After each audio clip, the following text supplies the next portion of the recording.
Hello, it's Regina. Welcome back to my haunted library. Today I'm doing an authortube update. Haven't done one of those in a while.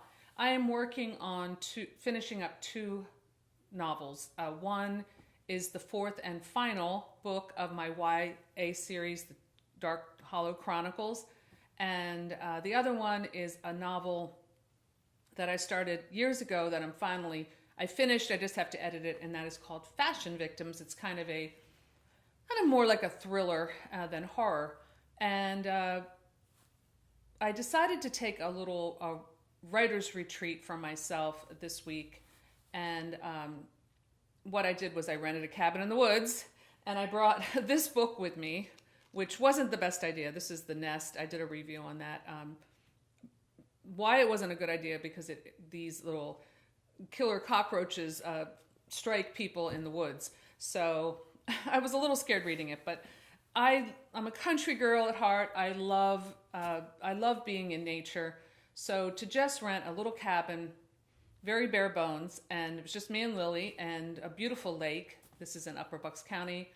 And I spent a couple days there, and it's very quiet, and it's very bare bones, and I really didn't have anything to do but work on my book and also read.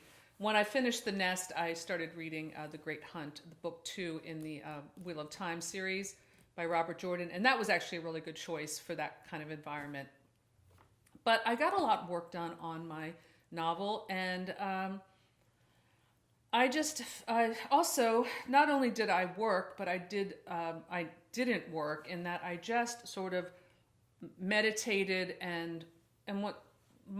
although I have done transcendental meditation since I was very young, my type of meditation that I like to do is just walking in the woods. I considered that meditation, just the quiet of nature.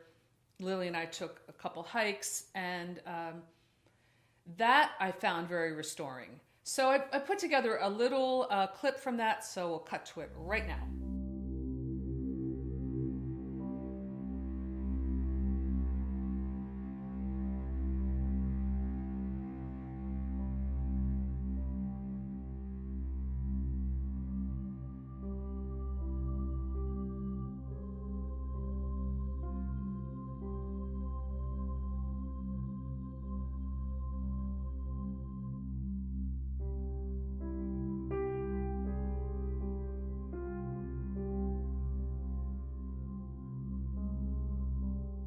So I stayed at that cabin before, once when we were shooting a film, and that we were using it kind of as like our home base, and once when we did actually try to do a writer's retreat with a group of people. There were about 6 of us, and we really didn't get anything done. I mean, we had a really good time, had a couple of drinks, and we talked a lot, and some people came up with some ideas, but we never really could see eye to eye. I remember I had like the whiteboard. I was trying to,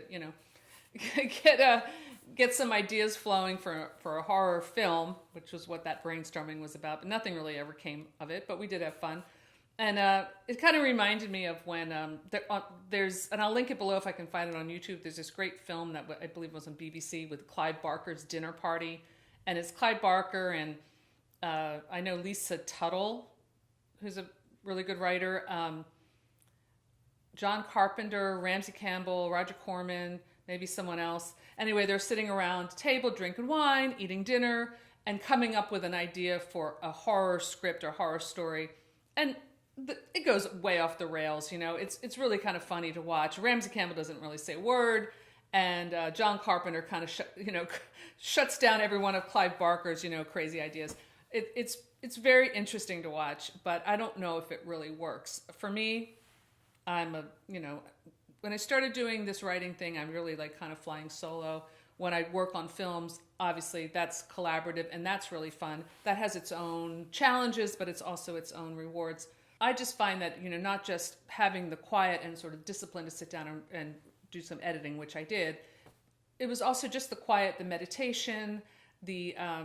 One night I went out and the stars were really super bright and really visible, and I felt like I made a real connection with the cosmos, and that's always good to do, Maybe I'll write a sci-fi story. I do think I have one in me. So I highly recommend, if you are a writer, I know it's hard to get away sometimes, but check out, I don't want anyone to get killed, check out a cabin in the woods. I mean, you want to be careful, you want to make sure it's safe, but there are inexpensive places, or going down the shore off season. That's another thing I love to do. I love to go down to the shore in February. I didn't do it this year, but that's something that I've done before when everything's shut down. There's time to think, and writing does happen in solitude, and you kind of have to, I think, love solitude in a way to be a writer, because there's a lot of it. If you're a very social person, maybe you'll do better with like the group, and that might work for some people. Certainly people have writing partners. That hasn't happened for me yet. I've collaborated on scripts and stuff, but never on a novel. And at this point, I really have no desire to. It's fun to be part of an anthology, which I have been recently. But yeah, this was really a great experience. So if you are a writer, or you just are creative or whatever, and you like to get away in this kind of way where you're kind of more isolated, let me know below if you've ever done this, and what the results were. And just be careful what you bring for your reading material. All right, hey, that's all I have for today. Thanks for stopping by my haunted library, and I'll see you soon. Bye.